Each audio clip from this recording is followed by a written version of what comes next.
গতকালকে রাত থেকেই ভারতের বেশ কয়েকটি গণমাধ্যম এবিপি, জি নিউজ 24 আরও যে টেলিভিশন চ্যানেলগুলো আছে তারা একটা বার্তা এবং অডিও বার্তা প্রচার করছেন। তো সেই অডিও বার্তার মূল থিমটা হচ্ছে শেখ হাসিনা গতকালকে একটা বার্তা দিয়েছেন, তিনি অচিরে দেশে ফিরবেন। আর দেশে ফিরে তিনি যেটা করবেন, শহীদদের মানে এই মুহূর্তে গত 5ই আগস্টের পরবর্তী সময় যারা মারা গিয়েছে তাদেরকে তিনি শহীদ হিসেবে আখ্যায়িত করছেন, তাদের মৃত্যুর বিচার নিশ্চিত করবেন। ইভেন ডক্টর মোহাম্মদ ইউনূসকেও মানবাধিকার লঙ্ঘনের অভিযোগে তিনি বিচার করতে চান। তার দাবি যে 5ই আগস্ট সরকার পতনটা কোনো বৈষম্য বিরোধী আন্দোলন ছিল না, কোনো গণ অভ্যুত্থান ছিল না, মাস্টারমাইন্ড মাহফুজের নেতৃত্বে মেটিকুলাসলি ডিজাইন করেছিলেন ডক্টর মোহাম্মদ ইউনূস। আর টোটাল ঘটনাটাই ছিল ক্ষমতা দখলের জন্য। এরকম নানান বক্তব্য তিনি যখন দিচ্ছেন, অপরদিকে বাংলাদেশের পরিস্থিতি গতকালকে থেকে আমরা যা দেখছি, ক্ষমতাকে কেন্দ্র করে ছাত্রদল, ছাত্র শিবির, বৈষম্য বিরোধীরা তাদের আবার এক গ্রুপ আরেক গ্রুপে বাংলাদেশের বিভিন্ন জায়গায় অবাঞ্ছিত ঘোষণা করছে।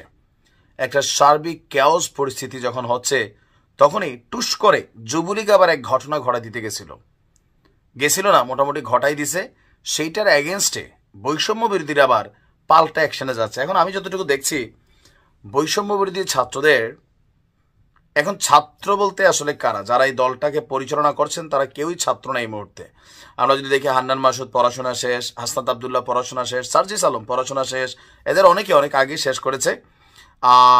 নাহিদ, আসিফ, তারপর হচ্ছে আপনার কি বলে যে মাহফুজ, এরা কেউই কিন্তু ছাত্র না, সাবেক ছাত্র। বাট ছাত্রদের উপর ভিত্তি করেই তারা এই মুহূর্তে রাজনীতিটা বা রাজনৈতিক দলটাকে গঠনের চেষ্টা করছেন। তো এই অবস্থায় যুবলীগের পোলাপাইন, ছাত্র শিবিরের পোলাপাইন, ছাত্র দলের পোলাপাইন, নিজেদের মধ্যে বিভাজিত পোলাপাইন, সবাইকে কিন্তু এক হাতে সামলাতে হচ্ছে।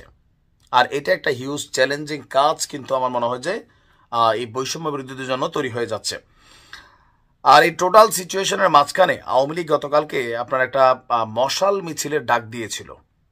তো যেই মশাল মিছিলের ডাক দিয়েছে সাতক্ষীরায় জেলা যুবলীগ, তারা আবার সেই মশাল মিছিলের কি বলা যায় একটা ট্রেইলার আমরা দেখলাম যে গত পরশুদিন রাতে আপনার সাতক্ষীরা যুবলীগের একটা মশাল মিছিল বের হয়েছিল। আর এই যুবলীগের মশাল মিছিলের প্রতিবাদে তাৎক্ষণিকভাবে বৈষম্য বিরোধী ছাত্র আন্দোলন, উপজেলা ছাত্রদল এবং ছাত্র শিবিরের যৌথ উদ্যোগে তারা আরেকটা মিছিল করেছে। মানে আমি এই জিনিসটা পজিটিভ ছাত্রদের জন্য বা রাজনৈতিক দলগুলোর জন্য, যেখানে আওয়ামী লীগ, যুবলীগ, ছাত্রলীগ, সেইখানে আবার তারা সারা বাংলাদেশে আলাদা হলেও এক হয়ে যায়। এটার মেইন কারণ হচ্ছে কি, তাদের সবার একটা কমন সূত্র হচ্ছে আওয়ামী লীগ। ইভেন আওয়ামী লীগ অনেক ভয়ঙ্করভাবে রিটার্ন করবে, অনেক কিছু ঘটাবে, এই সেন্সটা প্রত্যেকেরই কাজ করছে, সমন্বয় থেকে শুরু করে সবার। সো তারা জানে যে আমরা মারামারি করি, ঠিক আছে, কাউকে দেশ ছাড়তে হবে না, কাউকে জেলে যাইতে হবে না, কারণ সবাই ক্ষমতাকে ব্যবহার করছি। কিন্তু যদি আওয়ামী লীগ ঢুকে যায়, যুবলীগ দাঁড়ায় যায়, ছাত্রলীগ দাঁড়ায় যায়, তাহলে কি হবে?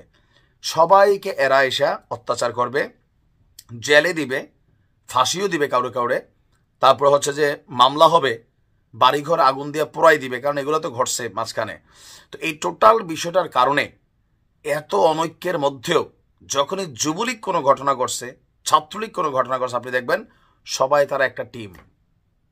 সারা বাংলাদেশে অনেক কিছু ঘটে, কিন্তু যখনই আওয়ামী লীগ রিলেটেড কোনো বক্তব্য আসে তখন সবাই এক হয়ে যায়। শেখ হাসিনার দেশে ফিরে ডক্টর ইউনূসের বিরুদ্ধে বিচার করার যে বক্তব্যগুলো তিনি দিচ্ছেন, এই মুহূর্তে রাইট নাও আওয়ামী লীগের জন্য অনেক খারাপ একটা অবস্থান নিয়ে আসতেছে। এটা কেন নিয়ে আসতেছে বলি, যে এটাতে তো ভয় তৈরি হচ্ছে। তিনি বলছেন যে ডেভিল হান্টে ডেভিল কারা, আওয়ামী লীগকে বাইচা বাইচা সরকার টার্গেট কইরা সবাইকে অ্যারেস্ট করছে। সো এই ডেভিল হান্ট শুধু আওয়ামী লীগের জন্যই, দেশে কি আর কোনো ডেভিল নাই? তিনি তার বক্তব্যে যেটা আমি দেখলাম যে তিনি বলছেন। তো সেই টোটাল জায়গা থেকে আওয়ামী লীগ ফিরে আসলে দেশে কি করবে না করবে, এই যে বক্তব্যগুলা রাইট নাও প্রত্যেকটা আওয়ামী লীগের নেতাকর্মীদের জন্য বিপদ ডেকে আনতেছে। কেন? সরকার যখন ভয় পাচ্ছে তখন তারা কি করতেছে, যে প্রত্যেকটা জেলা, উপজেলা, গ্রাম পর্যায়ে আওয়ামী লীগ, যুবলীগ, ছাত্রলীগের যারা অপরাধী আছেন তারাও যেমন গ্রেপ্তার হচ্ছে, এর বাহিরে অনেকে কিন্তু এখানে গ্রেপ্তার হয়ে যাচ্ছে যেন কোনো ধরনের পরিকল্পনা যে শেখ হাসিনা তো আর আকাশ থেকে পড়বেন না, একটা প্ল্যান থাকবে বাংলাদেশে ঢোকার জন্য, একটা দেশের আভ্যন্তরীণ কি বলে যে প্রস্তুতি থাকবে। তো সরকারের জায়গা থেকে এই ধরনের কোনো রকম পরিস্থিতি বা প্রস্তুতি বা পরিকল্পনাকে বাস্তবায়ন করতে দিবে না, বরঞ্চ শেখ হাসিনার বিচার করবে। আর যারা বাংলাদেশে আছে শেখ হাসিনার ডাকে এই মুহূর্তে যারা লড়ছে, তারা অবশ্যই আওয়ামী লীগের অরিজিনাল সিপাহ সালার, বাট প্রত্যেককেই বিপদকে আলিঙ্গন করতে হচ্ছে। আমি জানি না যে বর্তমান পরিস্থিতি আসলে কোন পথে যাচ্ছে বা এটার সুফলটা কি আসবে।